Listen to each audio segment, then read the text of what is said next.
Morning, everybody. Welcome. We're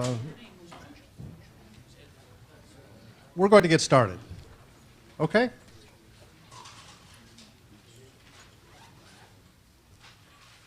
Can I have your attention? We'd like to get started. We have a limited amount of time with these two congressmen. We're very fortunate when members, especially at this time, I know how busy this is. I mean, this is talk about the height of the legislative season, and yet they've still taken the time to come down and join us here today to talk about their work with the China Caucus. Now, this is a remarkable effort. This is a bipartisan effort that has been underway now through good days and bad days. This is how Congress works best, when we've got thoughtful, very thoughtful leaders who are prepared to join together to work in common purpose to understand a problem. They may come up with different approaches to solving a problem, but they're going to understand it together. And it's quite, it's very encouraging. This is what we want in the Congress, we want in Washington. I want to say thank you to all of you for coming. I think it's very important to have you here. And Charles Freeman, I'm going to turn to Charles Freeman to introduce the two guests. But let me just say to both Congressman Larson and Congressman Boustany, thank you for coming today, but thank you really more for your leadership. This is something we need as a country. We really do look to you to guide us, and we're grateful that we can listen to you today. Thank you. Charles, why don't you begin? Thanks, John. Am I on or not? I'm not sure if I am or not. Well, Dr. Hamry gave pretty much as good an introduction as I could. If you don't know who the Honorable Charles Boustany and the Honorable Rick Larson are, you haven't been paying attention to this space.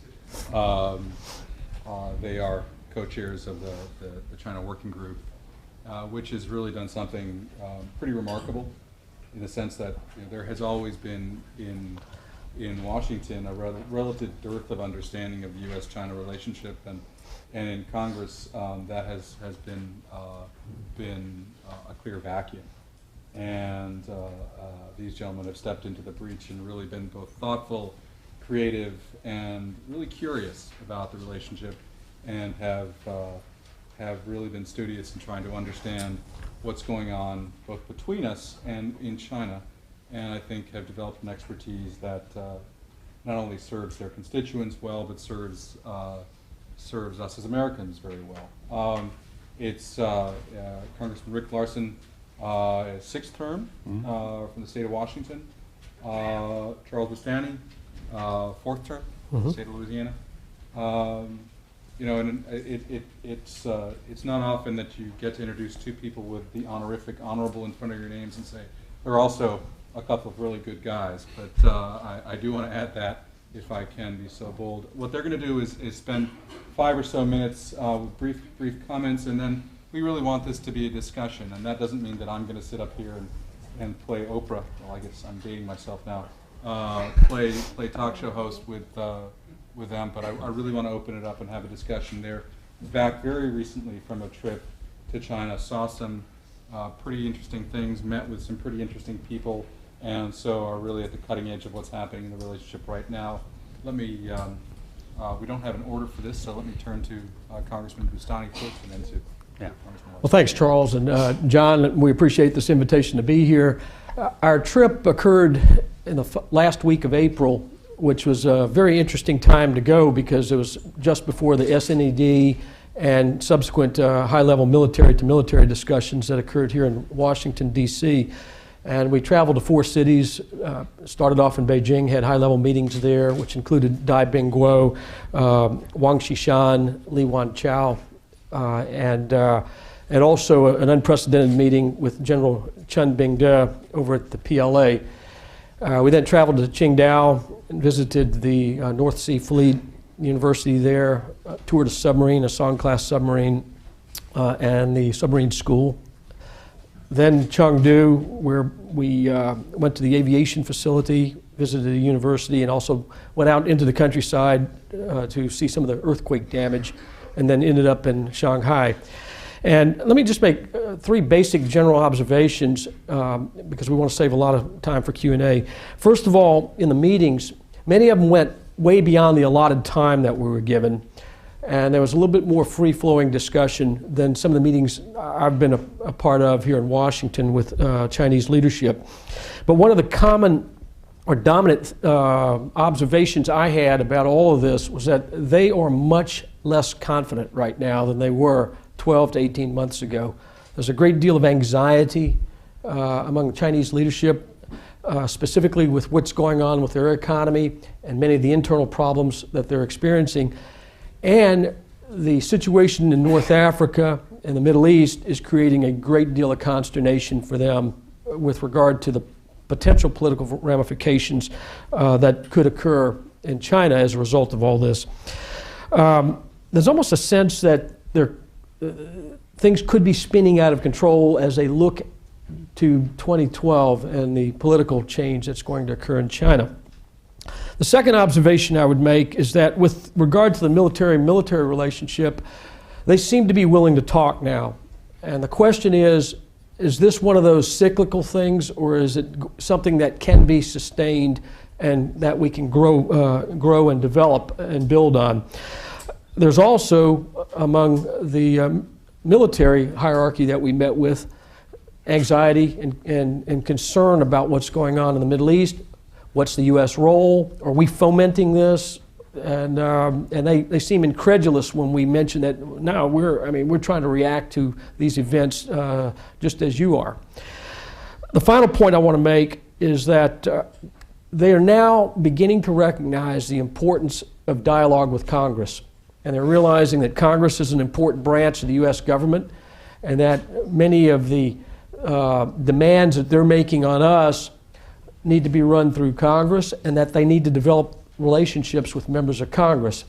And we've subsequently seen activity on this because when Wang came to the U.S., he asked to meet with the Ways and Means Committee, which we set up, and that began a dialogue. It was very scripted, was a little rocky as most initial dialogues go, but it's a starting point. And I think there's now a strong recognition across the Chinese government that there needs to be dialogue with and relationship building with members of Congress. And so again, with President Hu's visit, Hu came to Congress and met with Speaker Boehner and a small group of us in the Speaker's office rather than Congress going over to meet with Hu. So I think this is sort of a change, a recognition that Congress is important and that there's going to have to be some dialogue with that branch, the legislative branch as well.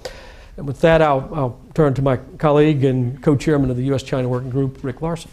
Thanks, Charles. Charles Freeman and John Hamre as well.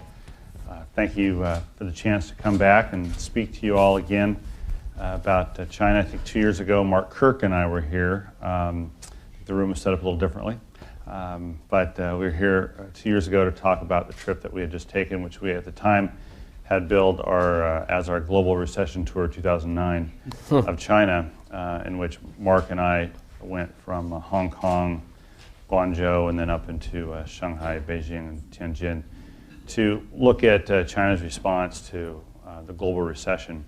And I want to bring that up for two reasons. One is Mark Kirk has moved on to that place that's across the plaza there at the Capitol. The Senate? Is that what it's called? Okay, yeah, the Senate. But Mark has started a U.S.-China Working Group there in the Senate with Senator Lieberman as well. So he is continuing his work there. And second about that, I just want to say it's great to have Charles step in ably as the Republican co-chair of the U.S.-China Working Group. The second point I want to make about the 2009 trip relative to this trip is that whereas the last trip was focused on the economy and only the economy, we tried to approach this trip differently, and we did. It was some economy, but a lot more of this was a focus on the military-to-military relationship that is probably the least developed of the relationships that the United States has with China. It's not to say that the strategic and economic dialogue under this president or its iteration under the Bush administration has resulted in leaps and bounds for the diplomatic and the economic portions of our relationship, but clearly they are much more developed aspects of the relationships that we have between the United States and China. The defense relationship is not, for a variety of reasons, all fairly obvious. But with the advent of the strategic security dialogue, which took place in the middle of May after the strategic and economic dialogue, with the advent of the strategic security dialogue, what we wanted to do as part of this trip was to visit with some of the military leaders and emphasize the importance of discussion, the importance of dialogue. The point here is not that the United States and China are going to be treaty allies. We're not. We'll be off and on partners depending upon the issue.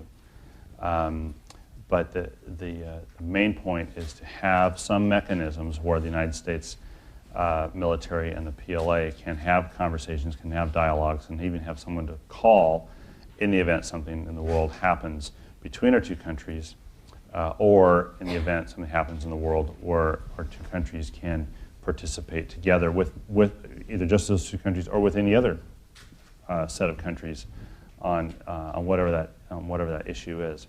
So we wanted to do a few things on this trip. So what I've billed this as a trip of firsts, although it's my sixth trip to China, and we've had an opportunity in the past to visit with the military and do things like visit the Sichuan Space Facility in Inner Mongolia Autonomous Region several years back, and be the first to do that. Visit the astronaut training facility outside of Beijing and be the first to do that.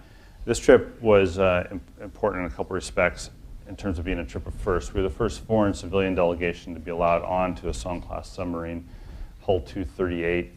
This is the same sub that our Chief of Naval Operations, Roughhead, and our Chairman of the Joint Chiefs of Staff, Mullen, have been able to visit, but we were the first foreign civilian delegation. And we actually didn't know until the night before at dinner with General Chun that this was going to happen, although we've been making the request throughout, well before the trip and throughout the trip. So it was a tour of the submarine, and I think more important for the symbolism of being allowed onto it as foreigners and as civilians than anything else, but important to do nonetheless. I think an important message about that the Chinese are trying to send about their willingness to take some small steps on transparency, but still, I would say still small steps, but important ones nonetheless. We also went up to CAG, Chengdu Aviation Industrial Group facility out in Chengdu. This is where they're building the J-20. The Chinese are building the J-20. Their equivalent of a stealth fighter. Our goal was to actually see the facility and see the plane being built. That was probably asking a lot. Our host on the way out of the facility said, "Look, we understand you wanted to see the J-20, but come on, we were never going to show you the J-20." And our response was like, "Yeah, we know, but we had to ask." Just like we have rules in the U.S. about showing any foreigners, allies or not, some of our production facilities. But we were allowed into inside the compound and visited a couple of the production shop floors where they're building airplane parts for companies like Airbus and Boeing, and also where it's very likely a lot of the work for their C919 program, the Chinese commercial airplane program, a lot of the work will originate there as well. So that was a first as well. I think the other point I want to make about this trip is to underscore something Charles said, and something that I think we can compare back to 2009. Where in 2009, I wouldn't say that our hosts, the people that we met with, were gloating. That was mainly taking place on the pages of China Daily and People Daily, the People's Daily. But certainly, the U.S. economy was down in 2009, and China was not as down, if you will. It was gone from 10% to whatever 8%, 7% growth. But this this trip was different, and I think for two reasons. One is with the political transition taking place next year. And the second reason it made it different in terms of the economy is because they're starting to see the effect of 10% growth every year for the last 10 years. And what that has meant is great economic growth, pulling people out of poverty, but it has also meant increasing wage disparity in China.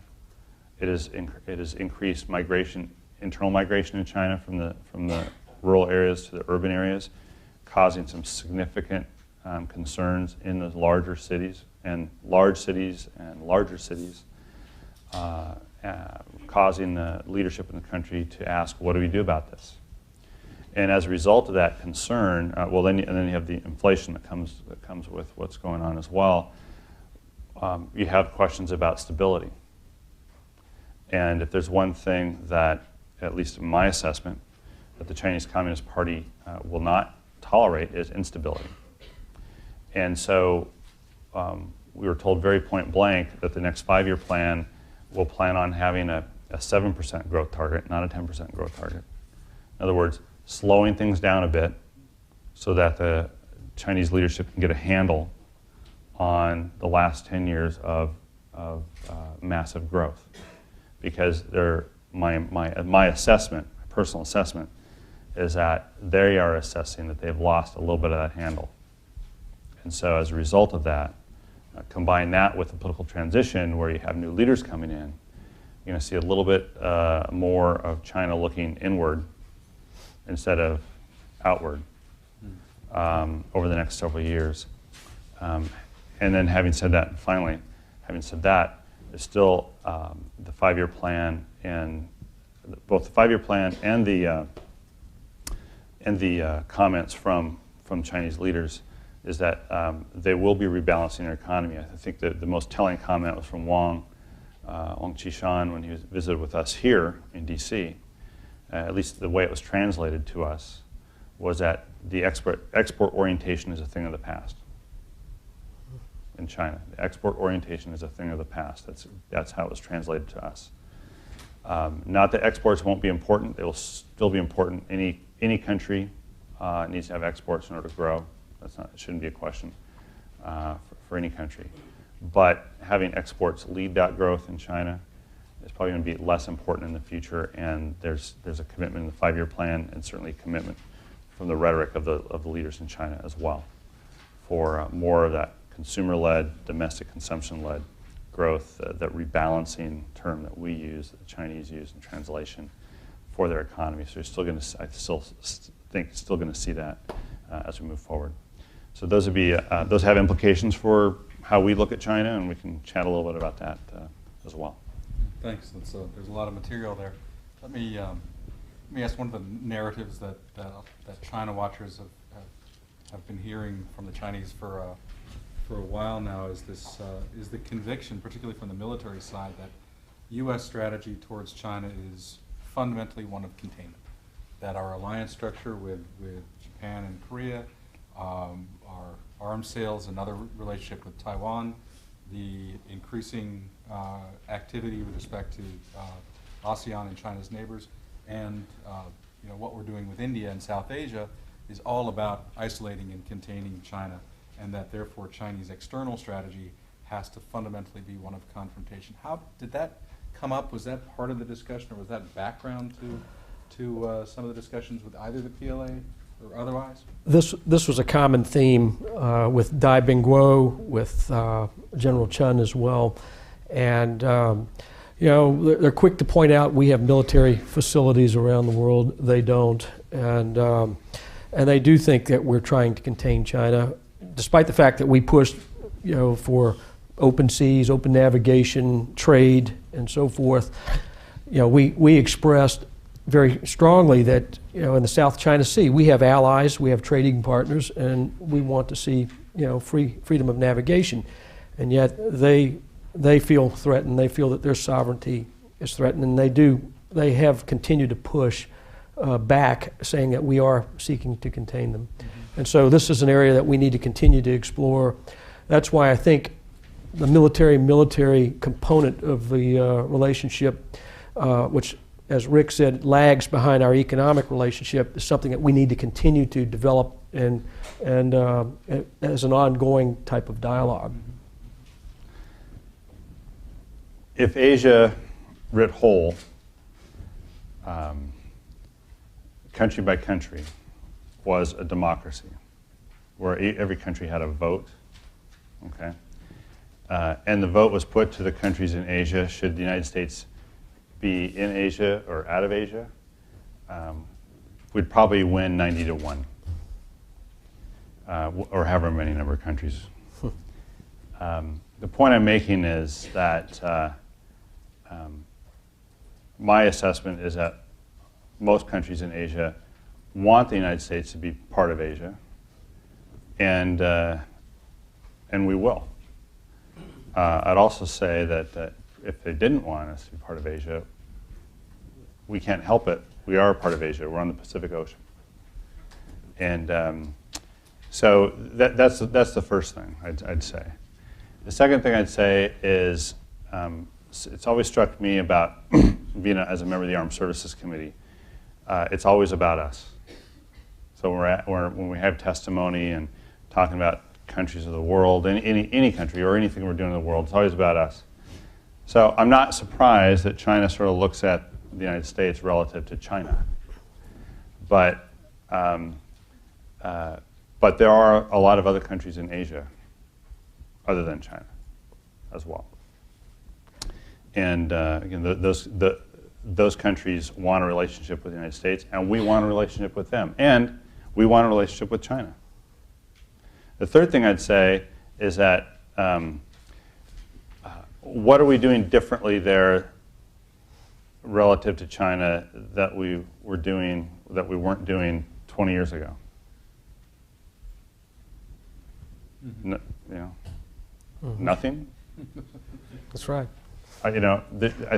Maybe a few things, but not enough to say there's been this massive change in U.S. policy about what we're doing in Asia. We had treaties with Japan and Korea long before this narrative has come up, and Australia, and Philippines and Thailand. Okay, get them all? All right. We've had trading relationships with all these countries long before this narrative came up. So to say that this is a containment strategy is, in my view, China putting a new name for perhaps their own sake, as opposed to trying to describe what the United States policy is in China. In Asia, our policy is one of engagement with every country there, every country. Not just China, and not every country but China, but every country, except for a few like Burma, and North Korea, who we are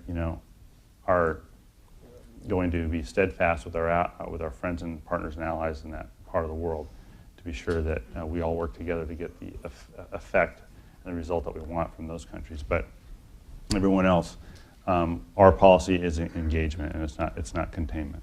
Now there may be an obvious question about South China Sea, and I'll let someone ask it. Charles, when I made the statement that the United States is a Pacific nation, and there are two meanings to that. One is we're on the Pacific Ocean and we're engaged in the Pacific Ocean, and the second is we seek peace. It was sort of met with a little, chuckle here and there, but. Yeah, 我们要和平. That's right. That's right. I'm going to open up to questions, but let me raise something. You're saying that we've had basically the same strategy with respect to Asia. We've been around for 20 years. China would argue that, a little longer. Yeah. China would argue that in the past 20 years, what's changed is China's role and China's rise, and therefore they would suggest, I would think, that, well, how do you adjust, and how does American policy adjust to take account that China has a bigger footprint, bigger interests, stronger interests? I mean, we look at China, and I think any one of us can name 10 major issues that we have on the economic front, on the military front, on the values front. The one that seems to keep coming up from the Chinese side is Taiwan, and it's one of the issues we have, but it's not front and center in our minds as much as perhaps it is. What was the discussion about Taiwan that you had, and And what's the reaction? Well, across the board, it was the dominant issue. And, you know, we repeatedly emphasized that nothing's changed with U.S. policy, but they would push back. And my sense is with this administration, maybe they think they can force a change, and so they're making a concerted push with this. That's my own impression from just these, you know, these meetings and on this trip. But we've again really pushed back and said, look, nothing's changed. Let's agree to disagree here. But this is why we need to continue to have discussions. But also in that context, I said, I emphasize that this is another reason why you need to develop relationships with Congress, because if you come to Washington and have high-level meetings just with the executive branch, you're really not getting a sense of where the U.S. position really is in all this. And that, and Rick and I both emphasized repeatedly that we, in our, as members of Congress, represent public sentiment in our districts. And if you really want to understand the American position, you need to pay equal attention to Congress and develop those relations. Yeah. Let me lead to the Taiwan question, but hit on what you said from the first part, Charles, about containment. You know, the United States knows how to do containment. We've proven it, and if anyone thinks that in China that what we're doing in Asia is containment, then we threw away the book a long time ago. We're trying to rewrite it. Because if you look at what we did with Soviet Union, this is not containment. I just don't see how it's almost like some of the thinkers and talkers in China are saying, please hate us, please give us a reason, and we shouldn't take the bait. The flip side is, and this gets to the question about Congress, it's like in our message to Chinese leaders, it's like, be careful about reading what one or two or even three people who are elected in this country say about what they want the policy to be. That will be different than what the policy is. Yes, there are, I will admit to you, this should not come as a surprise to anybody in this room. There are members of Congress who believe we need a containment strategy against China. Okay? If that comes as a shock to anybody in this room, or as a shock to anybody who is recording this for the Chinese leadership, you know, then you don't get Congress. You don't get it. But what members of Congress want and what some want is different than what policy is, and that's part of this discussion. Why it was important to have, you know, General Chun have dinner with him there and breakfast here, to have him meet with members of Congress so that he can talk separately from the executive branch and get a feel, because there are some members who are more antsy about China's rise, economic rise and military rise, than how other members of Congress see it. So seeing that variety that frankly they don't see in debate in China, I think is important.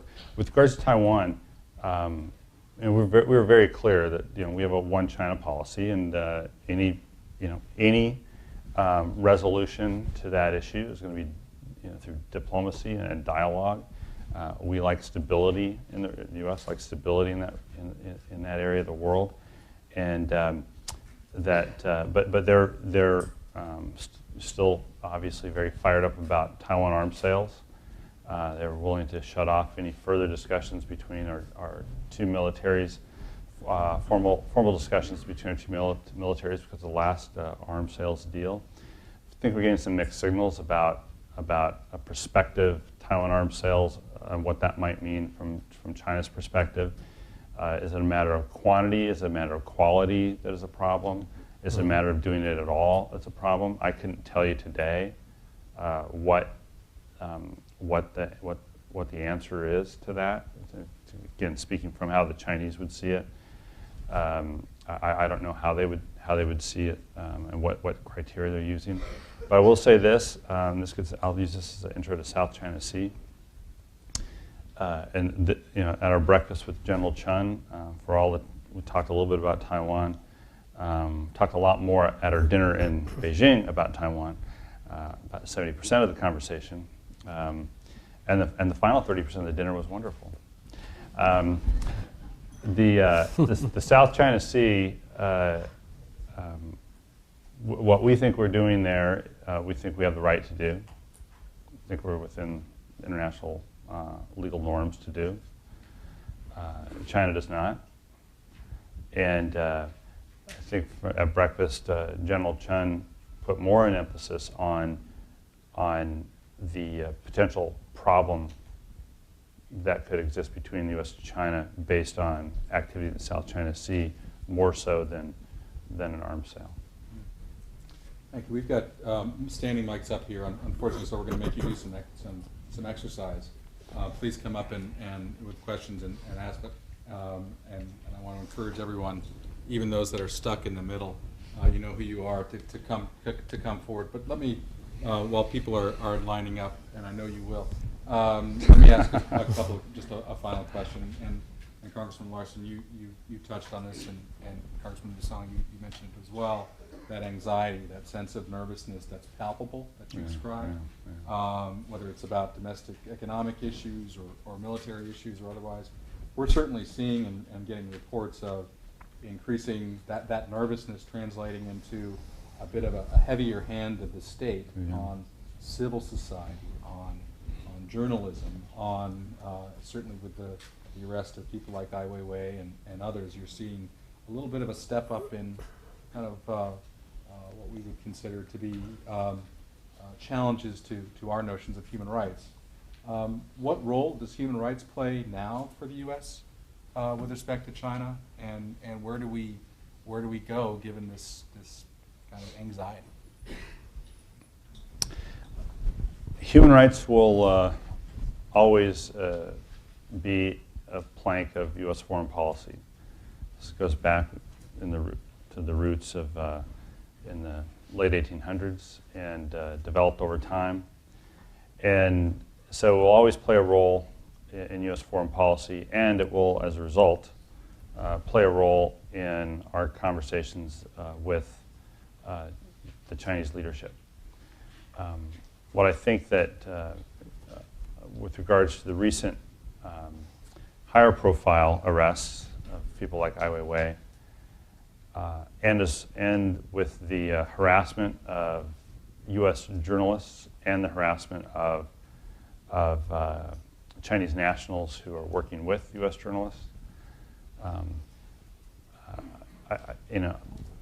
I don't support any of that, but in terms of analyzing it, trying to find out the reason why it's occurring, there's probably a couple different things going on. One, it could be, I don't mean to be flip about it. It could be run-of-the-mill repression in China, right? Could be the first thing. Second, with the political transition coming up next year in October, you not only see sort of this pulling back, looking internal, at least my assessment is looking internally, but also, therefore, a rise of the security apparatus to keep things tamped down until that transition sort of does, in fact, take hold. And, they don't want any trouble until the transition takes place, and then they don't want any trouble after that either. So, it could be part of that. Third element would be the impact of the Jasmine Revolution, the Arab Spring, and although given the censorship state in China, there's some question about just how much Chinese actually know about what's going on. Certainly know some, but maybe not the full extent of it. So the attempt then to put a lid on that as well. So there could be three of those plus those three issues plus any number of other things, which I'm sure smarter people have spent time looking at. Yeah, I think the Arab Spring has had a profound impact on their thinking, and there's a great deal of uncertainty about the role of these new communication techniques, Facebook and so forth, internet, and how it's being used to organize. And they saw what happened in a number of these Middle Eastern countries, and this is a reaction to it because of the economic pressures that are being felt right now, the economic uncertainties with inflation, wage disparity, and so forth that Rick mentioned earlier. And and the concerns about competition, economic competition in Asia that's squeezing their manufacturing margins, rising unemployment. They're feeling a great deal of uncertainty. I think that's their way of expressing it at this stage. I agree. I mean, clearly, human rights is a big part of our foreign policy, and we need to continue to push on it. And we'll see how this plays out. Thanks. You can identify yourself. Thank you. I'm Phil Levy with the American Enterprise Institute. Congressman, I wanted to ask about economic diplomacy with China, and sort of a two-part question, if I may. It seems that there's been a bit of a shift from an almost exclusive focus on currency to focus on other issues such as indigenous innovation.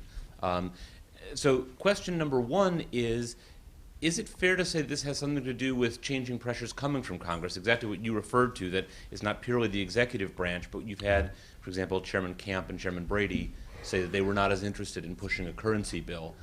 How do we understand that shift? Right. The second part of the question is, on indigenous innovation, we saw some pretty significant statements coming out of the January summit, which left people wondering, how will that play out in terms of implementation? Did you get a sense of that? Where do you see this heading? Yeah. Do you want to take the second? What's that? You want to take the innovation one? I'll do currency. Yeah, no, that's fine. I was just going to mention on the currency issue that we didn't raise it with Wong when we met with him. He raised it, and which was interesting because normally Congress brings it forward. And I think he was a little surprised in a sense that we didn't bring up the issue. We raised the other issues you talked about, indigenous innovation, their government procurement policy, and so forth. On government procurement and delinking that from indigenous innovation, he said we're already taking big steps in follow-up of the WHO visit here. And they recognize that it's a problem. We see it as a problem, and I think they're understanding that there is a change in Congress, and that there's more emphasis on a number of these other issues. But I think they're also feeling the heat from the U.S. business community that's operating in China. So I think that's a big issue. On intellectual property, Wang immediately recognized that they still have a problem with enforcement. He said, we have made the policy changes in Beijing. Now we have to deal with the enforcement side. And in fact, he said, tomorrow I'm leaving to go to Qingdao to meet with local officials to address that exact issue.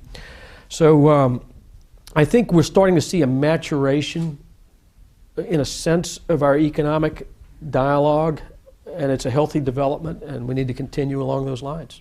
Yeah. With regards to more about the currency, I think you're right. We in Congress, under Democrats and even then under Republicans, in the majority in probably the 04, 05 time frame, the currency issue was the big issue. And then, of course, we saw it, I think it was July 21st, 2005, is when China changed to a different market basket to determine the currency. It wasn't free floating, but their economy is not ready for a free floating currency. It just is not ready for it. But it has moved, and I think what happened in Congress is in part, Charles used the word maturation, a maturation of the broad scope of issues that are really ought to be part of the economic diplomacy, as you called it, between the U.S. and China.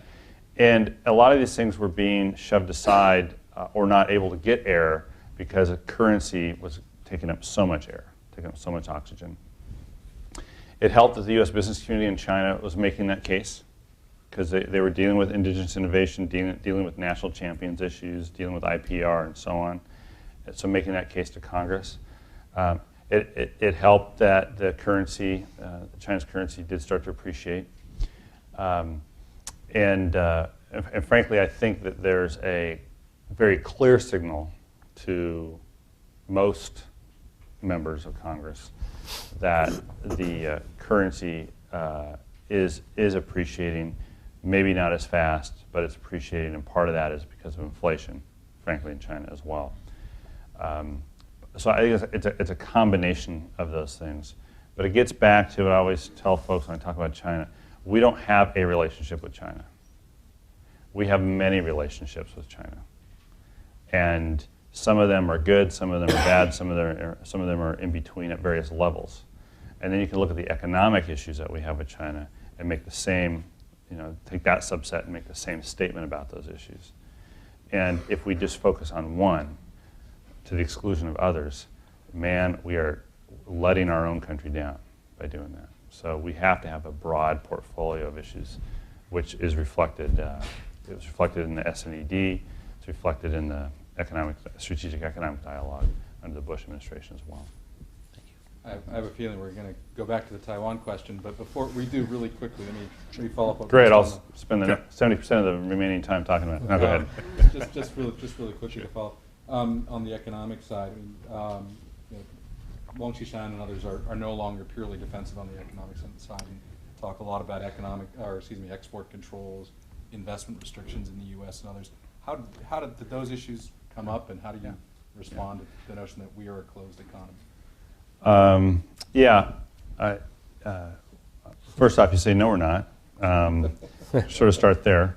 The second is that every country has export controls. We are trying to change our export control regime in the United States.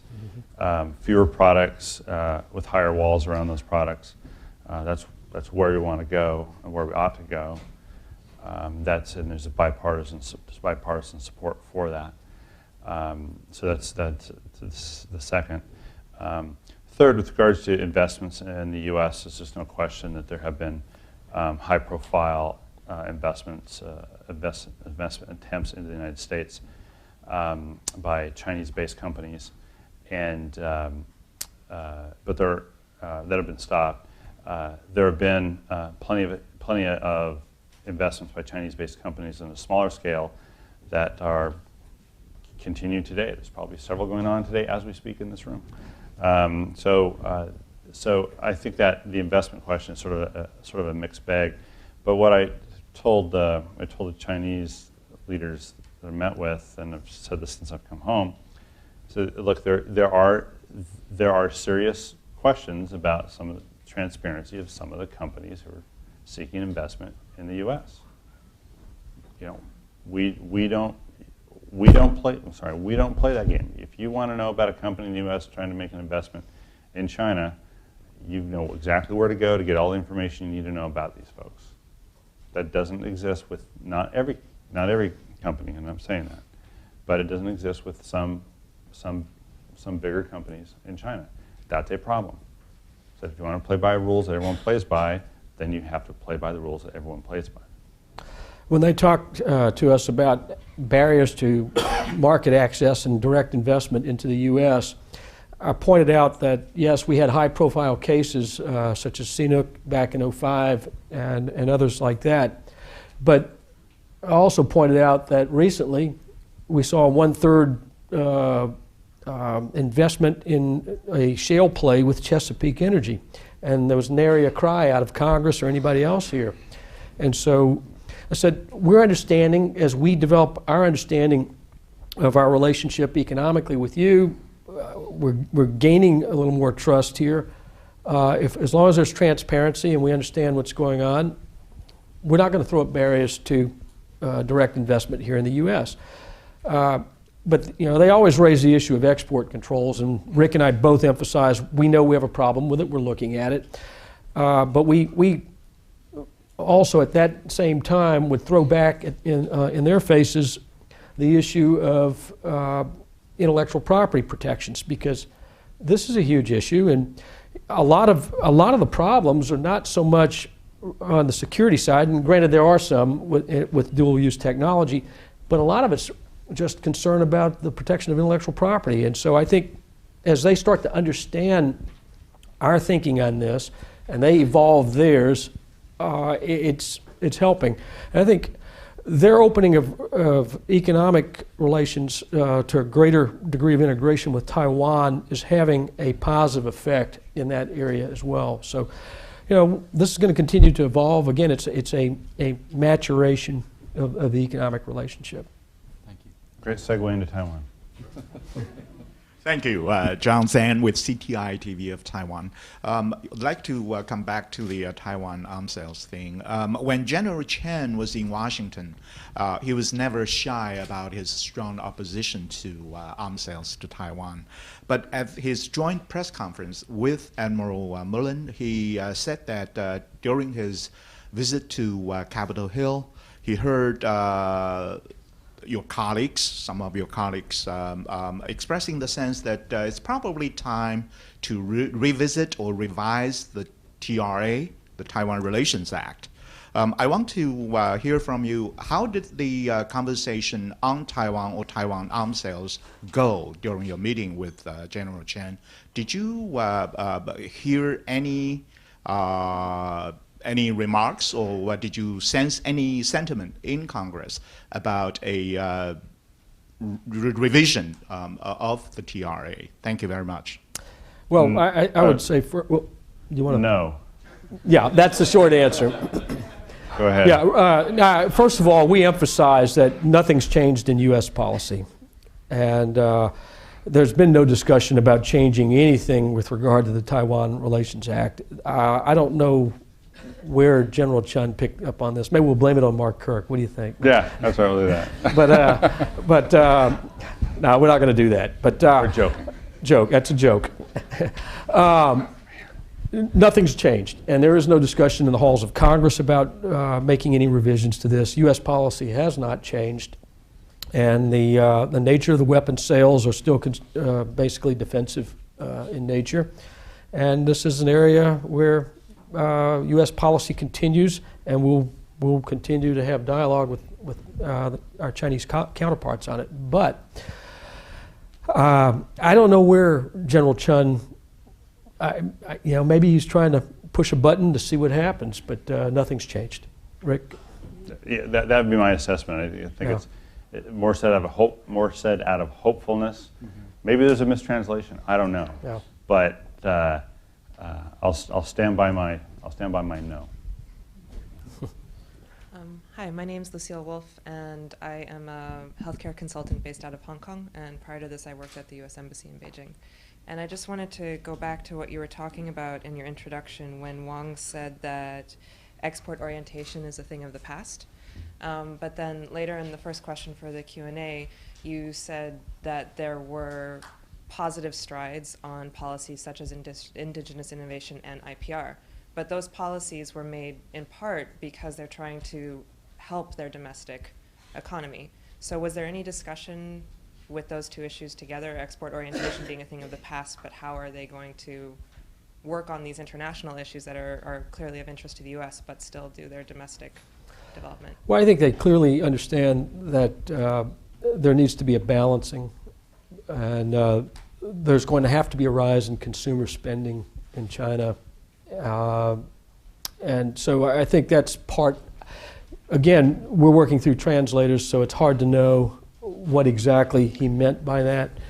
But I think the other signals were that they want to see, rising consumer spending and domestic investment, and so my sense is as they expand some of the safety net types of things, on retirement, maybe a retirement plan, healthcare spending. I think that's what he was alluding to, that you're going to see more inward investment rather than purely export-driven. Well, and I would say this as well. Since you work healthcare and you're talking IPR, you're probably running into this. So, but the point I would make is that if you have a middle class in a country of 1.3 billion, that's, let's think small and say it's only 350 million, and it's projected to go to 524 million. China's internal economy, I would assess, is not equipped to provide those consumers the goods that they're going to demand. And as a result, they have to come from somewhere else, or inflation will be 10% next year. And somewhere else might as well be from the United States, be from anywhere else as well, any other country. But if they're going to rebalance their economy, if they're going to spread the wealth with a growing consuming middle class, they're going to have to increase both production in China, but they're going to have to increase the imports in order to meet demand that they're going to be creating. So yes, indigenous innovation, IPR, and some of these the national champions policies, those are problems, and they're not just problems for us, they're problems for every other country with regards to China. And we're going to have to negotiate those and address those. But my assessment is that the market will eventually drive this to a point where you're going to see more opening up of their economy for imports that meet that meet demand of a growing consuming middle class. Thank you very much.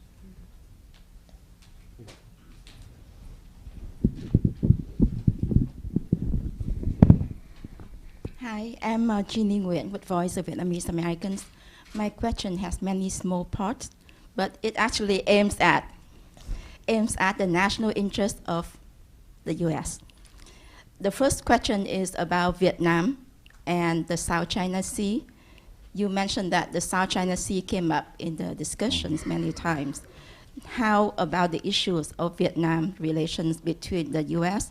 and China? Did that come up? And what position would Congress take toward the policy in the future? Would you work forward to establish a mill-to-mill relationship to secure that with Vietnam? Would you work forward to also secure and make sure that China would enter into a code of conduct with ASEAN and in the Pacific Ocean? And would Congress work toward a policy to enforce that in case China did not observe it? And regarding the question of human rights, would Congress work toward a policy to enforce it with both Vietnam and China? Regarding the questions about investment in the U.S. That's probably enough to... No, this is important. Would Congress work to... It's important we have 5 minutes. Okay. So Now, this is very important. Would you work to protect the U.S. businessmen here against China's SOEs? Because we're allowing them to come and invest in our country, and that's a very important fact. Well, I want to be careful about my answer. I don't want to throw a hand grenade into a pond and see how many fish I kill with this thing. So, short answer on the first question is no. We didn't have any discussions about Vietnam, U.S., China relations with regards to the South China Sea. It is certainly was expressed clearly by Secretary of State Clinton at ASEAN that the United States is not leaving Asia, that we are there to, we've been there for a long time, we're going to be there for a long time, and we want to increase our relationship and exchanges with the countries of ASEAN. With regards, if I could, with regards to U.S. and Vietnamese military-to-military relations, certainly the United States wants to have positive relations with every country, and I know that we want to have positive relations and will have positive relations with Vietnam, including their military.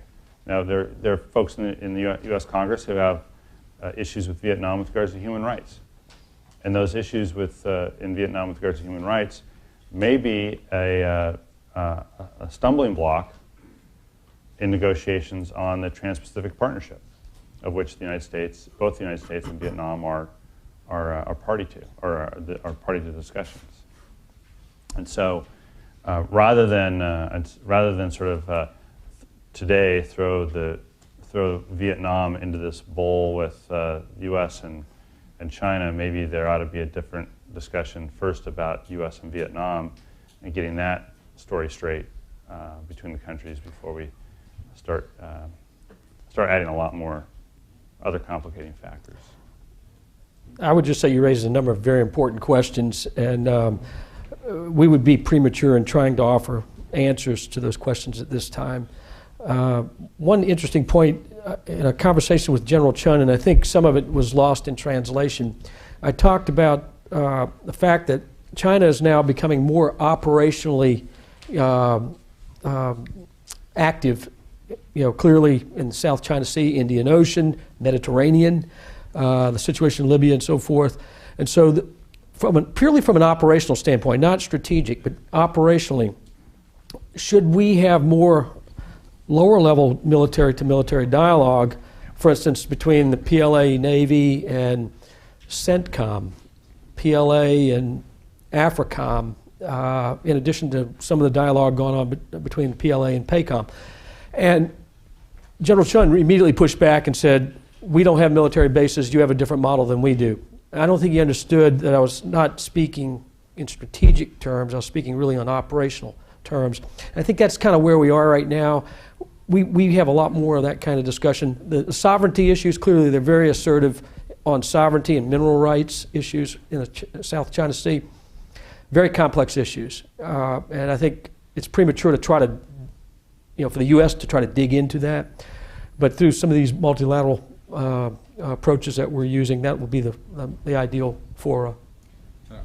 Your question on state-owned enterprises is a good one. I think if you refer to the earlier conversation about investments, I think the answer is embedded therein. We're going to take a final question, and you guys are going to indulge us for that purpose. Sure. And we're going to try to finish out as quickly as possible. Sure. Thank you. My name is Yang Chen. I'm also from VOA. I just have one question. The Google accounts of many U.S. officials, probably including yourselves, were attacked last night. I wouldn't tell you if it was. Okay, so we know the attack, not for sure, originated from Jinan City in China, and there's a famous hackers training camp there. So what's your take on that? And is the cybersecurity issues came up in your meetings with the Chinese officials? We didn't discuss cybersecurity in our discussions. I think that it would be an interesting next theme for the U.S.-China Working Group to focus on that. Maybe even visit this hacker training school. I can give you the address. Sure, I'll bring my 14-year-old and he can teach him a few things. That's right.